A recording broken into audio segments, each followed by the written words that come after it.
आज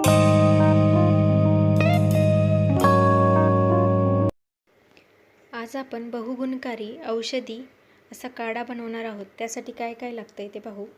5-6 पुदिन्याची पाने, 1 अद्रकचा तुकडा, 5-6 तुळशीची पाने, 1 दालचिनीचा छोटा तुकडा, 2 काळी मिरी, 1 विलायची, 1 लवंग, अर्धा चमचा हळद, 5 ते 6 गवती चहाची पाने।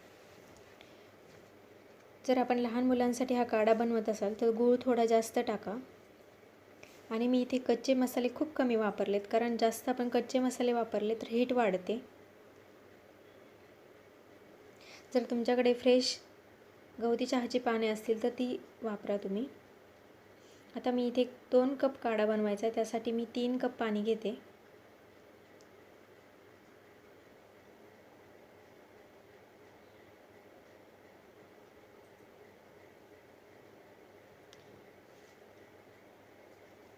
काढ्यामध्ये तुळशीची पाने व पुदिन्याची पाने टाकतो, त्यामुळे आपल्याला जो वारंवार होणारा सर्दी खोकला असतो तो होत नाही, कफ पण होत नाही।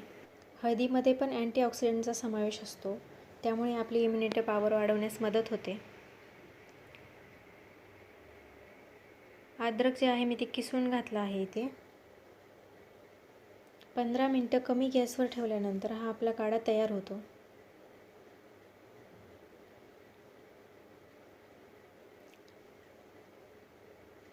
आता हा काढा आपण गाळून घेऊ। हा काढा आपला पिण्यासाठी तयार आहे। हा काढा तुम्ही घरी नक्की ट्राय करून पहा,